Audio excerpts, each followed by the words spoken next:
c'est pas qu'on donne la parole aux autres, c'est que nous sommes un moyen, on est un autre parleur. Mais ces gens ont une parole, le problème c'est qu'on n'écoute pas. On ne regarde pas vraiment. C'est fatigant. Je suis militante parce que j'ai pas le choix en fait, sinon je me fais écraser tout simplement, tu vois. Moi le monde il m'écorche et en fait si je suis pas enrobée de poésie, je survis pas. C'est très important pour les personnes trans d'avoir de l'autonomie par rapport à leur transition. Mais là où je trouve que ça aide, en fait, c'est de se rassembler avec d'autres gens. Les discours ils peuvent être pluriels et que les opinions, les histoires, c'est aussi nous en fait qui les révélons et qui les définissons. Et c'est des choses qui sont en train de changer maintenant. Moi je suis contente d'être née à cette période-là parce que je vois les choses quoi.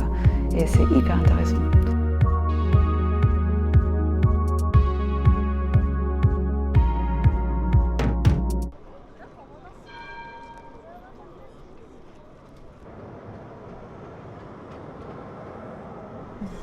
Je vois si Marie trouve parce qu'elle sait du père.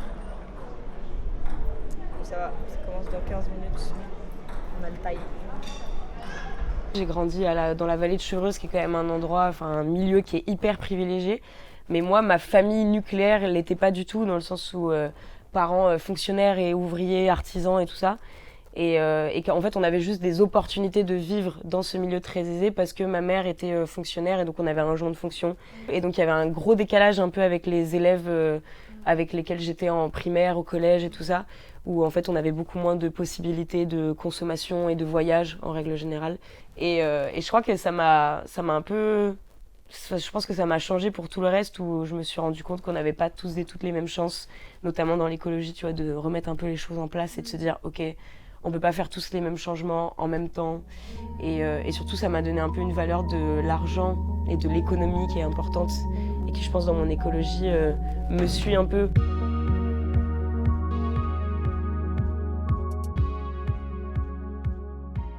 Aujourd'hui les enfants, prenez vos tasses de café, de thé ou que sais-je et asseyez-vous parce qu'on va parler slow voyage. Et qu'est-ce que c'est le slow voyage et pourquoi tout le temps des anglicismes?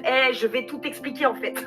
Pour moi, c'est le fait de partir en vacances avec un impact moindre écologiquement et socialement parlant, j'insiste. Je n'aurai pas le time de m'épancher sur le côté social de la chose, donc je te recommande vivement la lecture de ce livre qui s'appelle Le Manuel de l'antitourisme, où il insiste bien sur ce point-là. En France, on a l'immense chance d'avoir pléthore de GR et qu'il y a des grandes randonnées, il y en a pour tous les goûts, tous les niveaux, tous les paysages, dans tous les cas, c'est magnifique. Sur la tête de mon chat, c'est magnifique. Il y a eu plusieurs choses. Je pense qu'il y a eu Internet quand même qui a débarqué de ouf dans ma vie, où je suis grave une enfant de YouTube, qui a grandi un peu avec les youtubeurs et les youtubeuses et tout au collège.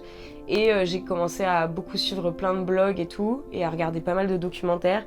Et donc j'ai commencé à me rendre compte en fait que mes habitudes de vie individuelles pouvaient avoir un impact collectif et sur la Terre et sur les autres humains et humaines. Alors du coup, tu peux me redire ce que tu m'as dit tout à l'heure? C'est des panneaux qui ont été faits par Action contre la faim pour un projet qui s'appelle Tomate Impact. Et en gros, c'est un projet qui vise à sensibiliser sur les conséquences d'une alimentation hors saison et pas locale. Donc ils ont pris en exemple la tomate qui peut être cultivée un peu partout, et là par exemple c'est le panneau qui parle du Maroc, et ça explique genre pourquoi le fait de manger une tomate hors saison et pas locale, donc pas produite en France et proche de chez nous, ça peut avoir des conséquences sur des gens qui sont à l'autre bout de la planète. Donc ça parle notamment du fait que les conséquences du dérèglement climatique, elles touchent principalement des personnes précarisées déjà, donc que ce soit par le manque d'eau, par les inondations, par les tempêtes, etc. Alors que la plupart de ces gens vivent de l'agriculture. Et ça montre aussi que la monoculture de tomates, que ce soit les pesticides, la quantité d'eau que tu utilises, le transport des denrées jusqu'à chez nous, notamment en avion, à quel point ça peut avoir un impact sur la planète en règle générale et notamment sur ces personnes. Et donc quand j'ai réalisé ça, ça devait être en 2014, un truc comme ça. Et à partir de ce moment-là, j'ai commencé à en discuter un peu avec mes potes qui n'étaient pas du tout sensibilisés à ces questions-là, que ce soit sociales ou écologiques. Et donc on s'est dit qu'on allait se lancer des défis un an pour questionner des habitudes qu'on avait hyper ancrées et qu'on trouvait très normales, tu vois. Donc il y a eu un an sans fast-food, un an sans acheter de vêtements et un an où j'ai ramassé les déchets sur mon chemin.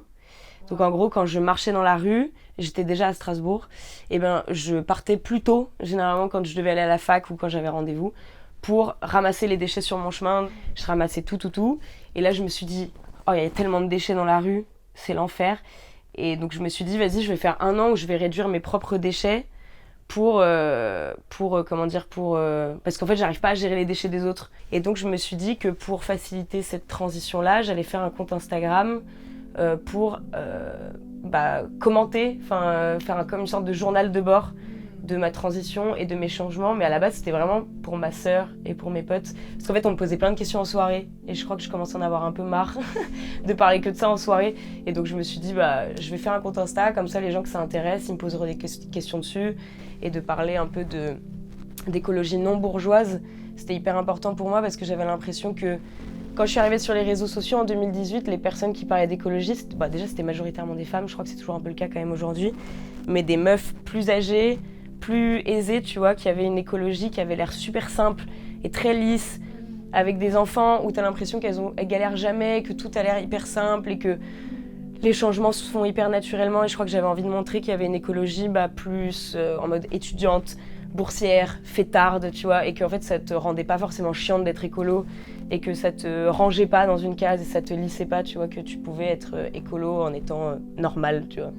Et donc j'ai un peu tout mélangé, et aujourd'hui je crois que c'est ça que j'ai marqué dans ma bio en ce moment sur Instagram, que je parle d'écologie et de lutte sociale en règle générale, et tout pour moi est mélangé, et je pense que tu peux pas te questionner sur à quel point on néglige la terre avec toutes les autres négligences, tu vois. Pour moi c'est les mêmes mécanismes qui sont à l'œuvre de domination, que ce soit la domination des personnes racisées ou des personnes sexisées ou de la terre, tu vois, justement. Pour moi c'est un peu les mêmes ennemis à abattre, le même ennemi à abattre.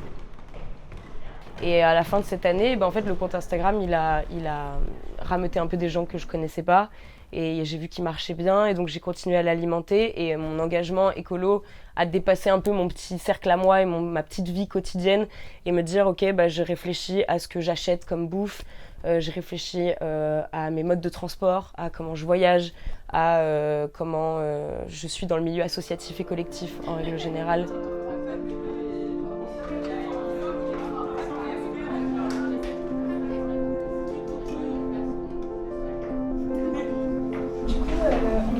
Aujourd'hui, je vais présenter une conférence avec Célia, Marie et Julia pour qu'elles puissent témoigner de leur expérience et vous donner quelques conseils pour que vous puissiez vous aussi agir plus consciemment. Bonjour à toutes et à tous déjà.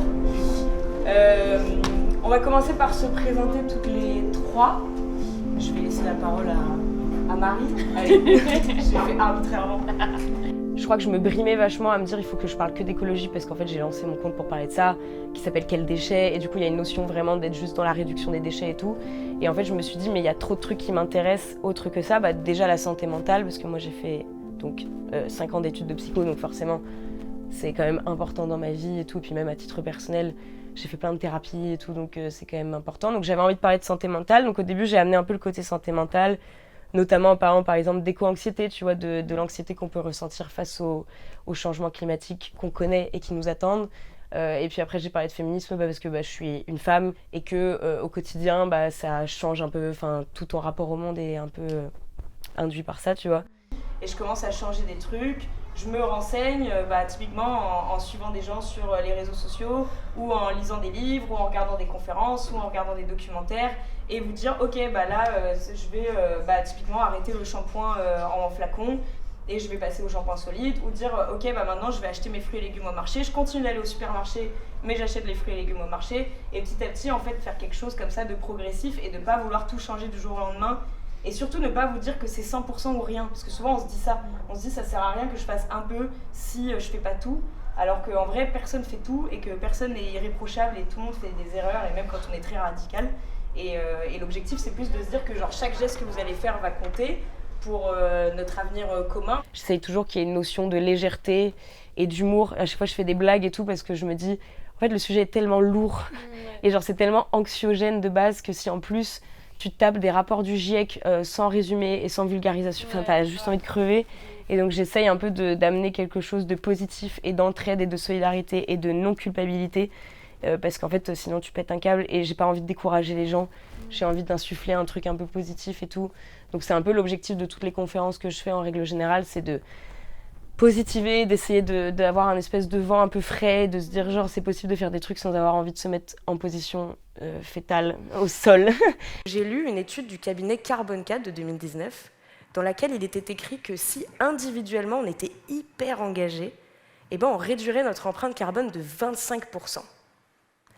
Alors 25% c'est super, hein, mais le reste, si même lorsqu'on est presque héroïque, ça suffit pas, alors à quoi ça sert?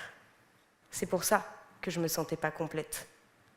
Parce que j'ai compris qu'on pouvait pas tous être écolos. Et que même si c'était le cas, eh ben ça suffirait pas. Là, je vous avoue qu'à ce moment-là de ma vie, j'ai eu envie d'acheter un 4x4 et d'aller cramer de l'essence partout.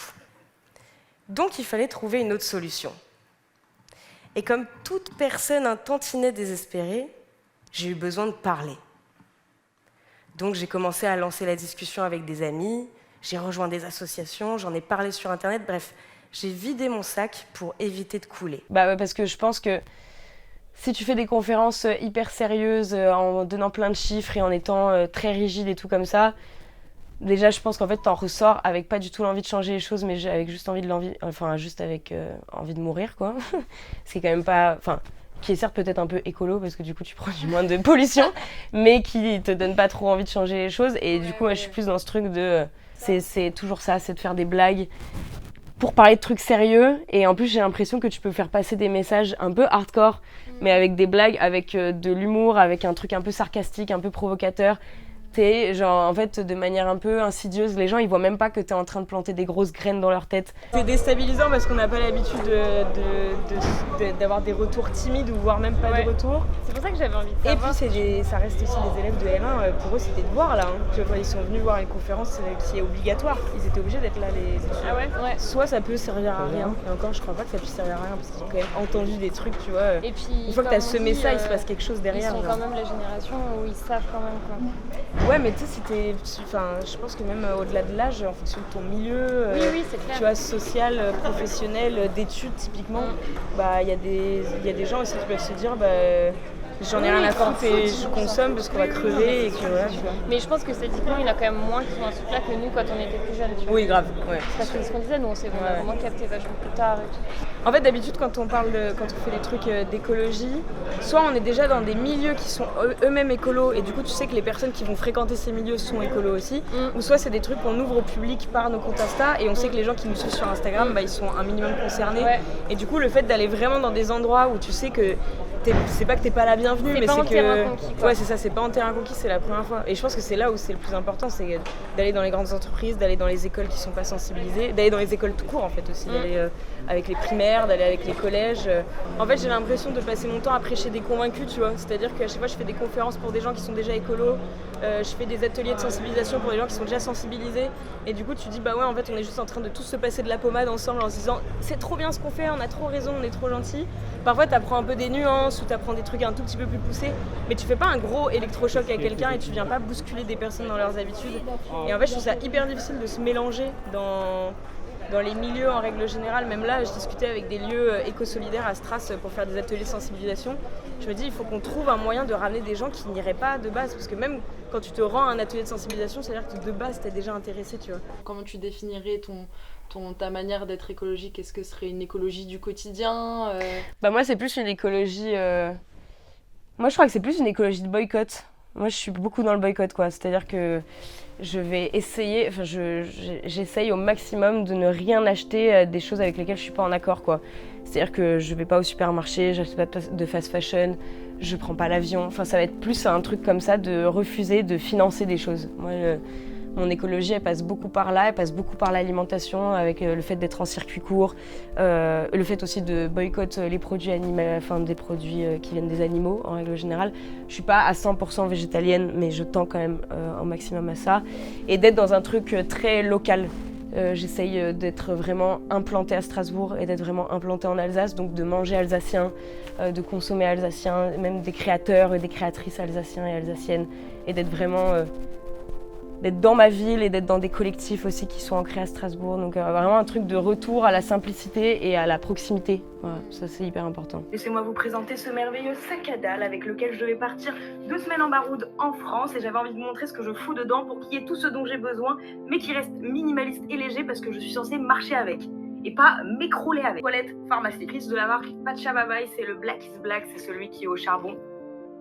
Putain, quelle grognasse! J'allais dire que je l'aime pas trop, mais c'est le plus petit dentifrice que j'ai, ça pèse que 20 grammes, ça fera très bien l'affaire pour 2 semaines, et au pire, je volerai le dentifrice des autres gens s'ils en ont un que je préfère.